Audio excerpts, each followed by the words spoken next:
Hello and welcome into another video, and today's episode is going to be kind of a somber one because it's about the moment that you realise that you're kind of done with the franchise, but not in that this is I'm sick of it, it's bad nowadays type thing. Just you've finished everything, you've done it all, and you're stuck waiting for a new game which may never come. Now, today's game, I'm going to be talking about Castlevania, and there is thankfully a new one coming, and it's been a very, very long time coming. The last time I think we got anything Castlevania was DLC for Dead Cells, and I played the ever-living shit out of that. Dead Cells was already one of my favourite roguelikes, but anyway, sidetracking. So, when it comes to Castlevania, it's always been one of the most important franchises for me. A lot of people have a holy trinity of games, and for me, it was kind of a quadrilogy, because as much as I'd played a bunch of stuff on the Amiga and on other different systems, my first actual console was the Super Nintendo, and I didn't know anything at all about the Nintendo Entertainment System. I didn't know that the Super Nintendo Entertainment System was essentially a sequel. I didn't know any of that shit because I was a kid, so I had very limited knowledge and limited access to stuff. Didn't have the internet, didn't have a bunch of people who knew stuff, who played these things. That's kind of the way it works as a kid. You basically have very limited games and you don't know anything. And throughout my life, the four Super Nintendo games that were the most important to me were Mario World, which I played the ever-living shit out of Super Mario World. I got all of the exits by myself because there were no internet, there was no helpline that I could ring that I was aware of because I didn't have access to magazines, so it was just a case of get on with it. And I did manage to get on with it. I found all of the secrets and I was over the moon. Secret exits. There was The Legend of Zelda: A Link to the Past, and again, I don't think I got like every single secret, but I managed to get all of the hard pieces, all of the items, all of the upgrades, all of the dungeons done myself. Played the ever-living shit out of that as well. Then there was Street Fighter 2, and I used to play Street Fighter 2 competitively with my older brother, and he was always better at it because he had a lot more access to people to play it with, and a lot of people who had different play styles, and I only had him to go up against on the computer. And the one time I was actually about to beat M. Bison, my stepfather hit start on the second controller and ruined the run. And didn't like say, hey, like, can I do this or anything? Just, I was literally in the middle of doing a fly kick with Guile. Even if Bison blocked, it would have killed him. He was that close to death. So yeah, that entire thing ruined. But then there was also Super Castlevania 4. And again, didn't know anything about why it had a 4. Didn't know that there were 3 other Castlevania games. And as I played the crap out of it, and it got me into like some really hard genres. It's what allowed me to actually play a load of harder stuff. I loved everything about it. I loved the art, I loved the music. It was always so important to me. So when I found out that actually there were a bunch of other games, I wanted to be able to play them, but I was still a kid and I was still growing up, and this was when things weren't really that accessible, and I basically had to wait until Nintendo released the Wii, and finally a lot of older games started to actually come out. So Castlevania 1, 2 and 3 hit the Virtual Console, and I was over the moon to finally get to play them. Rondo of Blood, a game I'd never knew existed, came over, finally got to play that, absolutely loved it. Then they made a PSP game with like remake with it and included Castlevania Symphony of the Night, but I also had managed to play Symphony of the Night on the Xbox 360. I believe the 360 version came out first. I'm pretty sure I played that one before the PSP one. Time is one of those weird things. And as I was going through my Castlevania journey, I'd already been able to look up on the internet at this point what games were out, what games I'd played, what games were actual mainline games. Growing up, only had access to Vania 4 and then the N64 ones. That's literally it for me. So I was slowly going through all of these things, and I knew Bloodlines, the one that was available on the Genesis/Mega Drive, depending on where you're from, was going to be my last Vania. And when I finished it, I was over the moon that I'd finally got to play it, because this is not just a Castlevania game, it's one of the best Castlevania games according to a lot of people. And yeah, it's a really good game. But I'd finished it, and I was like, fuck, I'm kind of done with Castlevania now. Until they actually make anything new, I'm done with Castlevania. And even if they do make new stuff, the old stuff tends to be a lot better in a lot of ways.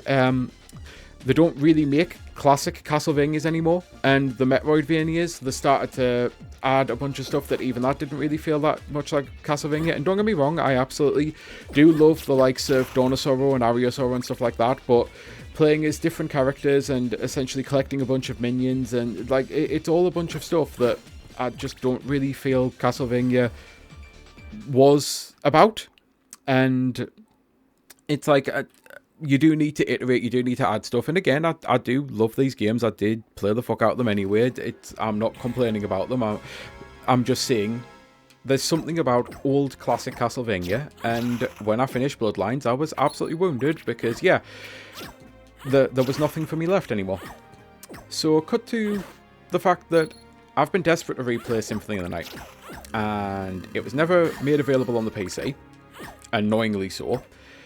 They did a recent re-release that's on the PS4, but I absolutely hate the PS5. Like, everything about it, I just don't like using my PS5, so I was like, I'd rather not play it on here if I can avoid it. I own it on the Xbox 360, but can't play the arcade version at all. So I just started looking through, and I'm like, hang on, they've released a bunch of old consoles. I know they released like the classic PS1 thing. Maybe that's actually a way to play it, and no, it wasn't on there. So eventually I found out there's a Master System version of Symphony of the Night, and I must have known about this.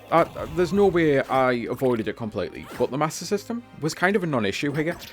The console didn't really exist. No one really spoke about it. I never saw any adverts for it growing up in any of the magazines or anything. Like, it went from Mega Drive to Dreamcast here, and I managed to get a Dreamcast and buy one and play a bunch of old stuff there, and only then, by getting Dreamcast stuff, did I kind of find out about the Saturn. So I might have found out as a throwaway that Vania was available on the Saturn, and then at that point managed to play the PS1 version or the Xbox Live Arcade version, so never looked further into it. But purely out of morbid curiosity, I'm looking into the Saturn version, and I'm like, well, graphically it looks terrible, and all of the reviews are saying that it's like the absolute worst version of the game. But there's a fan who made this like mod pack that's available to play on, you know, any means necessary. And the mod pack basically fixes it. It's still not quite as smooth as the PS1 version and quite as good. It's still a little rough and a little slow and a little janky, and it still looks a little bad, but that's not like the modder's fault. That's just the fact that they were working with what was the worst version anyway. But as you might have noticed, anyone who actually does know about Castlevania Symphony of the Night, and maybe you also didn't know that this version existed, I'm playing as Maria. Because Maria and Richter, they're just full-fledged characters in the game from the get-go, and Maria's this like overpowered witch who is built like a tank and has a very, very, very powerful attack. And yeah, that alone made me interested in actually playing this version, because it's like, this is old Castlevania, but new, because I've never got to play this. So this might actually be that like elusive holy grail. I might actually have finally found some old Castlevania. I mean, yeah, it's the same game. I'm going to be playing through the exact same thing that I've played through before. Wait a minute. There's like 5 really high level end game exclusive areas to the castle in the Saturn version. What? Oh, yeah, there's, when I looked into things, it turns out, yeah, there's 5 full areas just built into this castle that someone spent a lot of time out there here, like, obviously more than one person, like, the dev team who built it, spent a lot of time designing all of this content, and it's, like, locked completely to the fucking Saturn version. And I don't know why this version never gets any love, and I don't know why no one decided to just, like, add it into the remakes or anything. Like, when we got the PS4 version, the Maria content isn't there, none of the 5 parts of the castle isn't there. So why? Because I would love absolutely nothing more right now than just a touched up version, because at the end of the day, this is still, again, rough, and it still looks like shit, because the Saturn version just does look like shit. But I would love a HD port of the Saturn version right now, just running at a smooth 60 FPS, you know? I would quite gladly pay for that. Why the hell is that not available on the PC? Why is all of this exceptional content completely locked behind a completely defunct console, and they've just, like, totally forgot that it even existed, it seems. It feels weird that someone really did put a lot of time and effort into doing this, only for them to just completely abandon it. And yeah, it's weird. But with that, I think the video's finally over. And as I say, it's kind of a somber one, because yeah, it sucks to know that you've finished the last remnants of a franchise that's so important to you, and you're stuck waiting on a new game that literally may never come.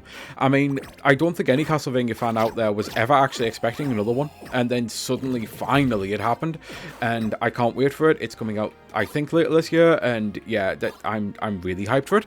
But until next time, I've been Sky Fellowship, and if there's any franchises out there at all that are important to you, that you figured you'd never actually get to play again, like that, and maybe you found something, let me know.